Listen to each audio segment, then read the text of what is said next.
निश्चित तौर पर एक विकास की नई इबारत लिखने के लिए हम सब इनकी तरफ देख रहे हैं। हिना जी, मैं आपसे शुरुआत करता हूं। माइक्रोफोन आप ले लीजिए और बढ़ाते रहिएगा आपस में। मुझे बताइए संक्षेप में कि हमने अभी जिस तरह का पैनल युवा उद्यमियों के साथ और हमारे ब्यूरोक्रेसी के साथ हमने जो किया, बहुत आकांक्षी है बालाघाट आगे बढ़ने के लिए, लेकिन अभी भी एक बहुत आकर्षक डेस्टिनेशन के तौर पे इसको उभरना है।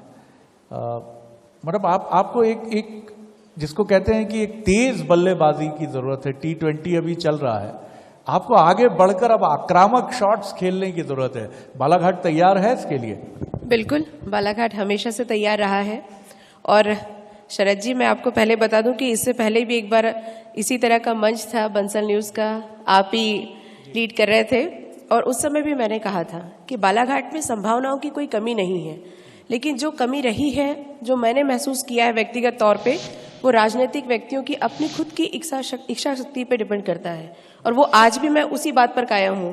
प्रोग्राम का स्वरूप बदल गया हो, गतिमान बालाघाट हो गया हो, लेकिन वास्तविकता यही है कि जिस दिन राजनीतिक व्यक्तियों के मन में इच्छा शक्ति रहेगी, बालाघाट हर संभावनाओं को के साथ आगे बढ़ने के लिए तैयार था, है और हमेशा रहेगा। और मुझे लगता है कि जब जब भी अवसर मिलेगा, मैं अपने तरफ से कहना चाहती हूँ, तो वो चीज़ बालाघाट में नजर आएगी। क्योंकि कमलनाथ जी के मुख्यमंत्री बनने के बाद 15 महीने का जो हमको समय मिला था, उसमें हमने एक शुरुआत किया था बालाघाट के लिए। जो एस्ट्रोटर्फ कोर्ट हमारे यहाँ बनना था, उसकी शुरुआत हमने कमलनाथ जी के समय किया था। मेडिकल कॉलेज की बात यहाँ हुई थी, इंडस्ट्रियल डेवलपमेंट की बात यहाँ पर हुई थी, तो हमने एक शुरुआत किया था। पर चूंकि समय 15 महीने का ही मिला, और आगे भविष्य में हमको पूरा विश्वास है कि समय आएगा तो हम बालाघाट को वो स्थिति में लाएंगे। आपने बड़ी पॉजिटिव बात से शुरुआत की है, जिसमें कोई आरोप नहीं। मुझे बड़ा अच्छा लगा, कोई एलिगेशन नहीं, कोई आपने जाकर ये बात नहीं कि ये जिम्मेदार, ये जिम्मेदार, ये जिम्मेदार। नहीं, सब मेरे हैं। तो मैं जरूर देखना चाहूंगा कि एक दिन एक ही गाड़ी में मौसम जी के साथ हिना जी, और भोपाल और दिल्ली में, और एजेंडा एक ही, हमारा बालाघाट, हमारे बालाघाट को आगे ले जाना है। कितनी सहमत है? सहमत होंगी मौसम जी आप? सबसे पहले तो मैं पूरे बालाघाट की ओर से आपका बहुत बहुत स्वागत करती हूँ, अभिनंदन करती हूँ। बंसल न्यूज़ ने बालाघाट को दूसरी बार मेरी जानकारी में ये सुअवसर दिया कि हम अपनी उपलब्धियों को मुखर होकर लोगों के बीच कहते हुए आने वाले संकल्पों को भी लोगों को बता सकें। रहा सवाल बालाघाट की विकास का, तो मैं समझती हूँ कि वास्तविक अर्थों में बालाघाट में अनेक दृष्टि से विकास हुए हैं। शिक्षा के क्षेत्र में बालाघाट अग्रणी है। सरकार की अनेक ऐसी योजनाएं हैं जिसके अगर हम उनके रिकॉर्ड निकाल कर देखते हैं तो सर्वाधिक हितग्राही लाभ बालाघाट में होते हैं। हमारी बहुत बड़ी ब्रॉडगेज की समस्या थी, जो किन्हीं मैं उस आरोप प्रत्यारोप पर नहीं जाना चाहती, लेकिन 2014 के बाद एक निर्विघ्न गति से माननीय प्रधानमंत्री नरेंद्र मोदी जी के द्वारा जो पर्यावरण का जो अड़ंगा था, उसको पूरा करते हुए ब्रॉडगेज का काम पूरा हुआ है। और अब बालाघाट से जबलपुर ट्रेन भी शुरू हो चुकी है, और आने वाले समय में इसकी कनेक्टिविटी बढ़ाकर हम करेंगे। मेडिकल कॉलेज की सौगात माननीय मुख्यमंत्री जी ने पिछले दिनों 5 सितंबर को जब बालाघाट आए थे, उन्होंने कहा है कि अगले आवंटन में हम बालाघाट में मेडिकल कॉलेज देंगे। शिक्षा, स्वास्थ्य, चिकित्सा के अलावा रोजगार, मैं समझती हूँ, इस बात को मैं स्वीकार करती हूँ कि रोजगार के सृजन हेतु बालाघाट में और हमें काम करने की जरूरत है। साथ ही स्वरोजगार के लिए क्षेत्र में लोगों को और प्रेरक आगे लाने की जरूरत है। चूंकि बालाघाट जिला कृषि आधारित है, वनों से आच्छादित है, बड़ी जनसंख्या का हिस्सा कृषि को अपना आय का जरिया मानता है, तो कृषि के क्षेत्र में हम और कैसा अच्छा कर सकते हैं। इसलिए एक जिला एक उत्पाद में चिन्नौर को लिया गया है। चिन्नौर के रकबे को बढ़ाया गया है और उस पर निरंतर कार्य जारी है। जो माननीय नरेंद्र मोदी जी की संकल्पना है कि हम किसानों की आय को दुगना करें, जिसको बालाघाट ने साबित कर दिया है, और मिनिमम सपोर्ट प्राइस से दुगनी कीमत में किसानों को आय जिन्होंने चिन्नौर उत्पादन किया हुई है। हम इसी प्रकार सब साथ मिलकर बालाघाट का सर्वांगीण विकास करना चाहते हैं, और मध्य प्रदेश के 52 जिलों में बालाघाट सर्वश्रेष्ठ बालाघाट बने। हम सब मिलकर, कांग्रेस भाजपा मिलकर, यही हमारा संकल्प है। बिल्कुल सर्वश्रेष्ठ बनेगा, बिल्कुल बनेगा, लेकिन इसके लिए आप लोगों को साथ खड़ा होना पड़ेगा। आपकी बात का जवाब मैं दे दूं।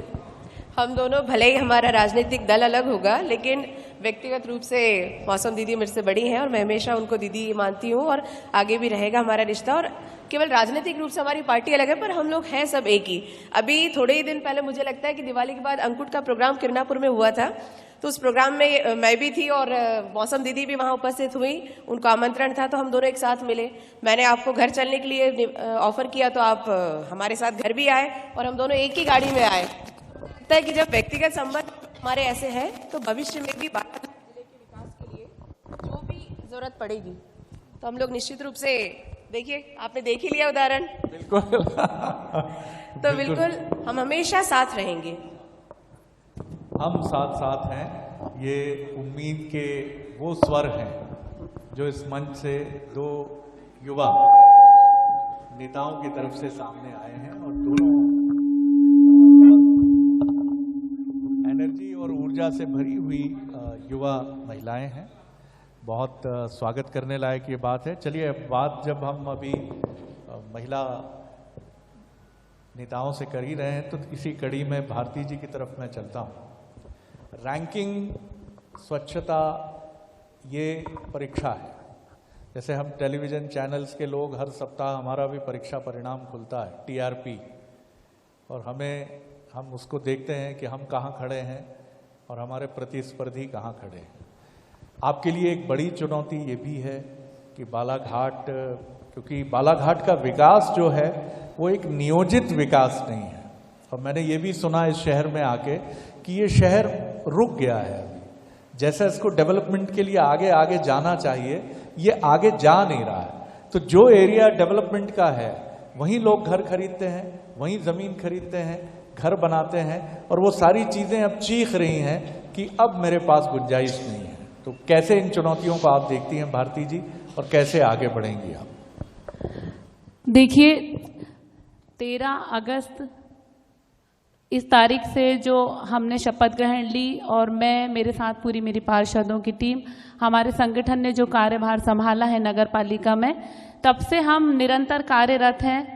हर वार्ड वाइज जाके लोगों से मिलके उनसे रूबरू हो रहे हैं, बातें कर रहे हैं, उनकी समस्या सुन रहे हैं और उन सभी कार्यों को गति प्रदान कर रहे हैं जो बालाघाट शहर को विकास की दिशा में नया कदम प्रदान करेंगी। और हम बहुत हद तक उनकी सब समस्याओं को जान पाए हैं, उसका निदान कर पाए हैं। और मुझे नहीं लगता है कि बहुत समय हमें लगेगा, क्योंकि एक अच्छा नेतृत्व हमारे साथ है, हमारी पार्टी, हमारा संगठन, हम सब मिलजुल कर काम कर रहे हैं।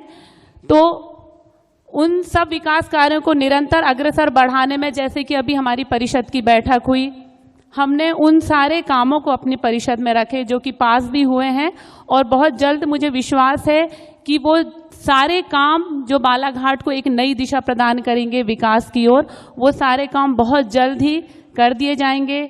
जो भी काम हमने अपने शपथ पत्र में हमने जो अक्षर सा पालन करने का उसका निर्णय लिया है, तो वो सारे हम संकल्प पत्र में जो भी हमने सम्मिलित किए हैं उनको हम अक्षरशः पूरे करेंगे। बहुत से ऐसे काम हैं जो शहर के लिए एक नई पहचान हमें प्रदान करेंगे। जैसे कि फॉर एग्जांपल मैं कुछ बिंदुओं पे बात करना चाहूँगी।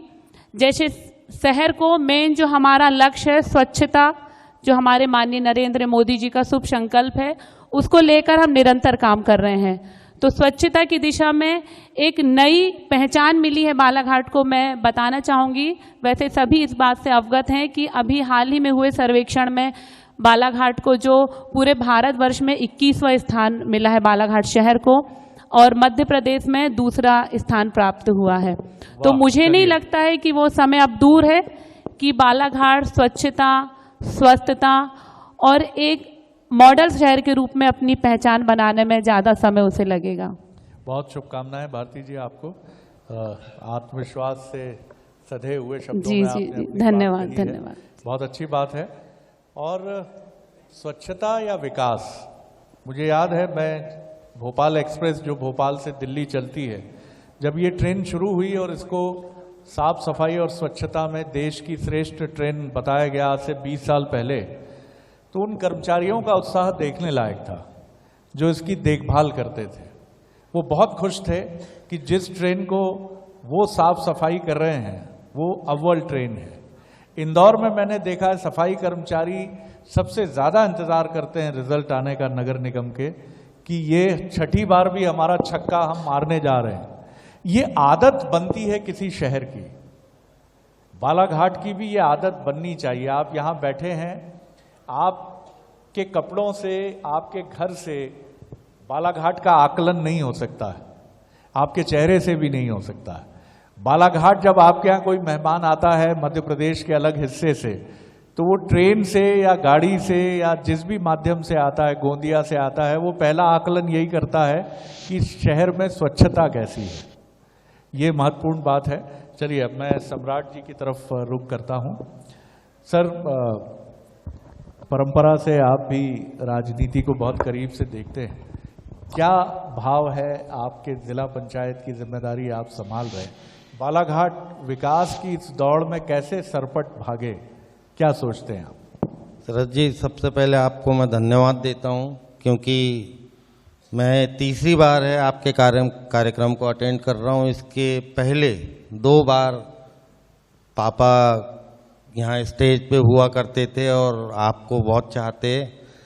और देखिए, जिला पंचायत अभी अभी शुरुआत हुई है मेरी राजनीति की, 4 महीना हुआ है, और 4 महीने में अभी तक मैं हर गांव में और हर जगह जाके जो देखा है, तो जिला हमारा बहुत अच्छा है।